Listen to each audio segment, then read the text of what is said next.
Dear student, I am Dr. Harish Gautam, Associate Professor in Zoology, Government College Kota.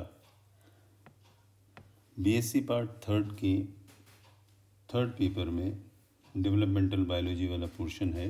उसके अंदर हम last time regeneration in invertebrates पढ़ रहे थे। आज उसी का आगे वाला portion that is regeneration invertebrates. उसमें क्योंकि दिस पावर जो है वो काफ़ी रेस्ट्रिक्ट हो जाती है, यहाँ पर रीजनरेशन इन्वर्टिब्रेट्स वो काफ़ी कम हो जाती है। तो पूरे आज उसके अंदर वर्टिब्रेट्स के अंदर हम थोड़ा सा पढ़ पाएंगे। और जो नेक्स्ट जो मैंने लिया है that is factors controlling regeneration. तो कौन कौन से ऐसे फैक्टर हैं जो इसको कंट्रोल कर रहे हैं रीजनरेशन को। तो यहाँ पर हम बात करें सबसे पहले रीजनरेशन इन फिशेस।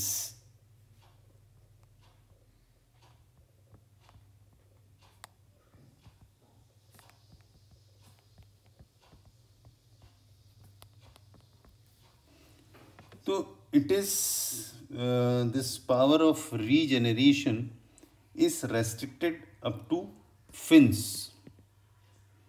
फिन्स तक ही ये रेस्ट्रिक्ट करता है।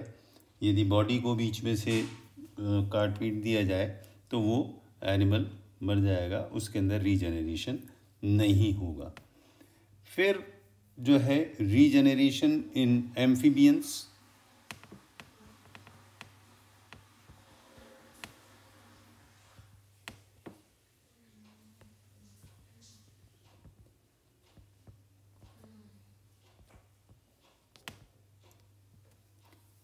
इन एम्फीबियंस तो एम्फीबियंस में जो है या सैलामेंड्रा और न्यूट में लार्वल स्टेजेस और या एडल्ट के अंदर उनके जो फुट हैं या टेल है उनके अंदर जो है रीजनरेशन पावर, यानी जो उसके फुट और टेल एंड जो है four Liam up to limbs, हम यूं कहें लिम और टेल, और वो भी अप टू लार्वल स्टेजेस के अंदर ये यहाँ तक रेस्ट्रिक्ट हो जाता है। उसके बाद ये रीजनरेशन पावर इनके अंदर ख़त्म हो जाती है। फिर जो नेक्स्ट है दैट इज़ रीजनरेशन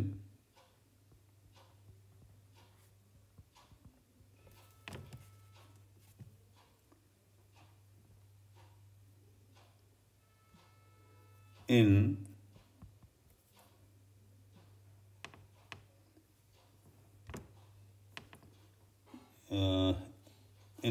हमने जो एम्फीबियंस को देख लिया। फिर रेप्टाइल्स में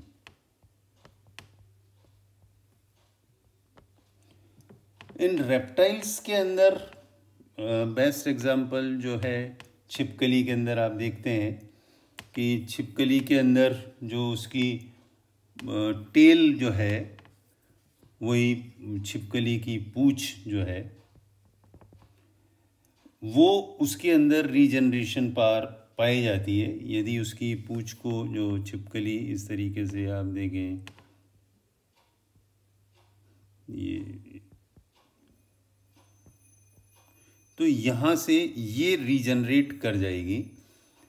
ये तो यहाँ पावर जो है इसके अंदर रीजनरेशन की काफ़ी ज़्यादा है। मतलब कोई भी टेल पार्ट को काट दिया जाए तो वो वापस से बन जाता है। लेकिन यदि इसके जहाँ से जो यहाँ से जो हम बात करें कि जो ये बोनी पार्ट जहाँ से स्टार्ट होता है टेल का, वहाँ से कट कर दिया जाए तो वो उसके अंदर वर्टिबल कॉलम जहाँ से है तो वहाँ से फिर वो उसके अंदर रीजनरेशन नहीं होगा। तो regeneration is restricted up to tail. फिर इसके बाद हम बर्ड्स की बात करें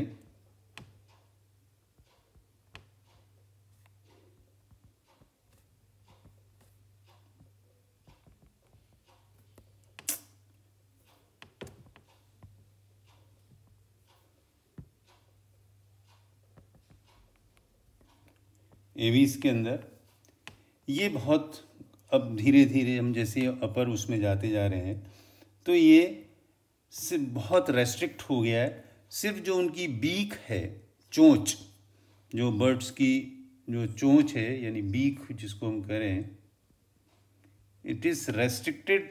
और बीक में भी यदि कोई चोट यदि आती है तो वो बस बीक जो है वो रिपेयर हो जाती है। तो it is restricted up to beak only, मतलब उसका भी जो टूट फूट हो जाए तो वो रीजनरेट होगा, बाकी उसके अंदर रीजनरेशन नहीं होगा। फिर लास्ट में जो हम बात कर रहे हैं that is regeneration in mammals, as we are mammals. तो इनके अंदर कंप्लीट ऑर्गन का रीजनरेशन जो है पूरी तरीके से नहीं होता, वो ख़त्म हो जाता है। इसमें सिर्फ टिश्यूज़ का रीजनरेशन होता है। लाइक टिश्यूज़ के अंदर हम बात करते हैं कोई भी वुंड जो है, वुंड हीलिंग, या मसल्स हीलिंग, या लिवर,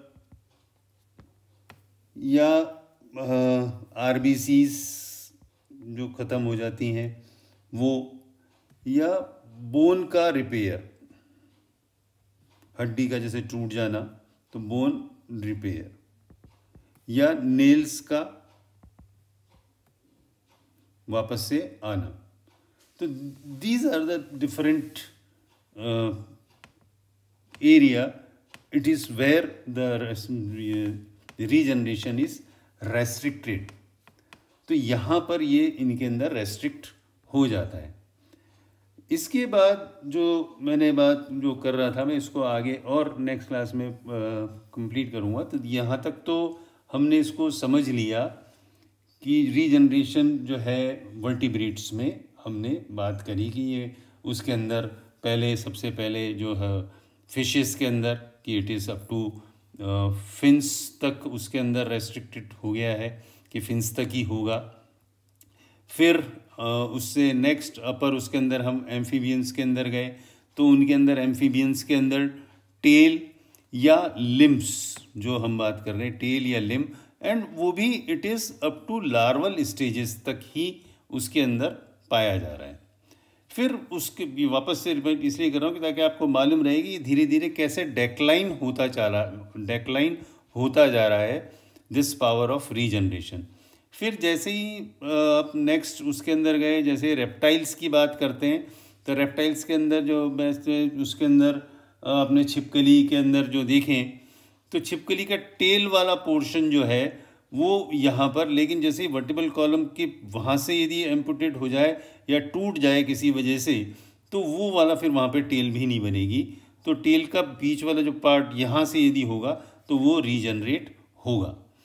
फिर एवीज के अंदर या बर्ड्स के अंदर जो बात कर रहे हैं, बर्ड्स के अंदर न फिन बनेंगे, मतलब फिन यदि हम उसमें फिशेस के अंदर बात करी थी तो वहाँ पर उसके विंग्स नहीं होंगे रीजनरेट, या बस वो यहाँ पर सिर्फ बीक जो, क्योंकि हम किसी ऑर्गन उसकी बात कर रहे हैं तो बीक जो है उसकी चोंच यदि उसमें कोई भी नुकसान होता है, टूट फूट होती है, वो रीजनरेट कर जाएगी।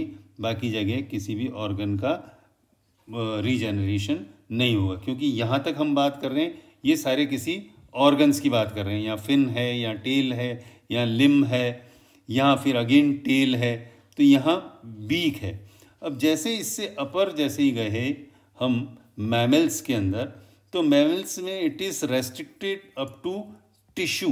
हम टिश्यू इट इज़ जो है हिंदी में जिसको कहते हैं ऊतक, यानी एक ही टाइप की जो सेल्स हैं यदि वो कट आ जाए तो वहाँ पर वो रीजनरेट कर जाती हैं। लेकिन कोई भी ऑर्गन रीजनरेट नहीं करेगा। तो जो टिश्यू है तो यानी कोई भी चोट लगी वो हील कर जाएगा, मसल्स हैं वो हील कर जाएंगी, लिवर यदि डैमेज हो रहा है तो लिवर कुछ पोर्शन में कर जाएगा, या ब्लड के अंदर आरबीसीज यदि ख़त्म हो गई है या कोई सेल्स तो वो रीजनरेट कर जाएंगी, या बोन यदि हड्डी टूट गई है तो वो हड्डी वापस से जुड़ जाएगी, या नाखून छिल गए हैं तो वो नाखून वापस से आ जाएंगे। तो दिस पावर जो है, यानी ऊपर से नीचे तक हम जाएं तो ये दिस पावर ऑफ रीजनरेशन जो है वो डेक्लाइन होती चली जाती है। फिर जो नेक्स्ट जो ऊपर मैंने टॉपिक बात करी थी कि that is factors controlling regeneration. जो फैक्टर्स हैं वो कौन से ऐसे फैक्टर्स हैं जो इस रीजनरेट करेंगे, तो जो कंट्रोल करेंगे रादर, जो कौन कौन से ऐसे हैं वो, इनमें इम्पॉर्टेंट जो है वो फैक्टर्स में है, जो आपने पहले भी सब जनरल हम बात करते हैं कि टेम्परेचर है, फूड है, तो टेम्परेचर, इनको आज ये पूरा नहीं हो पाएगा, बस मैं इसको बता देता हूँ कि जो जो करेंगे, टेम्परेचर है, फूड है, या ऑक्सीजन लेवल है, या एक्सरेज हैं, या इलेक्ट्रिक करंट है, या नर्वस कंट्रोल है, नर्वस कंट्रोल यानी तंत्रिका नियंत्रण। तो ये दीज आर सम फैक्टर्स जो इसको फैक्टर्स जो कंट्रोल करेंगे ऑफ रीजनरेशन को। So we will discuss in the next class कि कौन कौन से फैक्टर्स हैं जो इसको कवर करेंगे। तो यहाँ तक, और इसके बाद पुराना हो जाएगा, टेरेटोजेनिस वाला पोर्शन शायद आपके इसमें नहीं है, तो और उसके बाद मेटामॉर्फोसिस इन फ्रॉग, उसके अंदर हम बात करेंगे। So thank you student.